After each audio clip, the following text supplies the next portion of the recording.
ত্রয়োদশ জাতীয় সংসদ নির্বাচনকে সামনে রেখে দেশের সংসদীয় আসনগুলোতে সীমানা পুনর্নির্ধারণের কাজ শুরু করেছে নির্বাচন কমিশন। এর অংশ হিসেবে গাজীপুরে একটি নতুন আসন বাড়ানোর প্রস্তাব করা হয়েছে। ফলে মোট আসন সংখ্যা হবে ৬টি।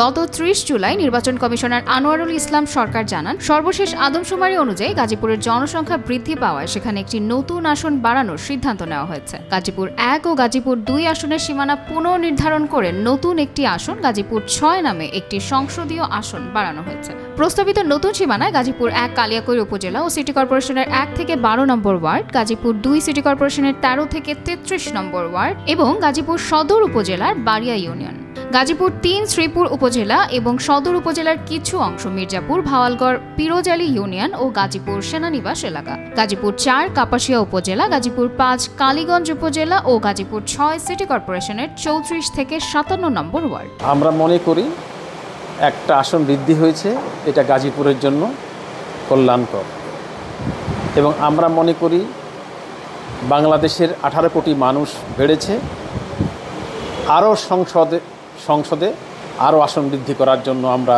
সরকারের কাছে প্রস্তাব রাখছি, যাতে করে সারা দেশেই আসন বৃদ্ধি পায়। বাংলাদেশের সর্ববৃহৎ যে আসনটি গাজীপুর ২ আসন ছিল, সেটা এখন ভেঙে গাজীপুর ২কে কিছুটা ৬-এর সাথে সম্পৃক্ত করে টঙ্গী, পূর্ব পশ্চিম, গাছার আংশিক এবং পুবাইলের যে নিয়ে আমাদের যে আসনটি করা হয়েছে, এই আসনটি আমরা মনে করি আমাদের বিএনপি, আমরা কর্মী হিসেবে বিএনপির আমাদের যে আসনটি হয়েছে সেই আসনটি আমাদের জন্য সবচেয়ে ভালো একটি আসন হয়েছে।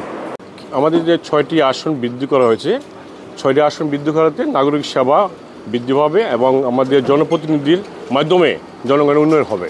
গাজীপুরে ৫টি আসন ছিল, গাজীপুর সদর, কালিয়াকৈর, শ্রীপুর, কাপাসিয়া, কালীগঞ্জ, এই 5টি আসনে বিভক্ত ছিলাম। আজকে গত ২ দিন আগে একটি আসন বৃদ্ধি করা হয়েছে, অর্থাৎ টঙ্গীকে আমাদের থেকে পৃথক করে গাজীপুর ৬ আসন বানানো হয়েছে।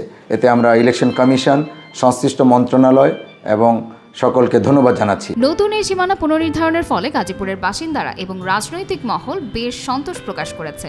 এখন দেখার বিষয় নির্বাচন কমিশন এই প্রস্তাব চূড়ান্তভাবে কিভাবে কার্যকর করে। নাজনীন নিসা, আনন্দ টিভি।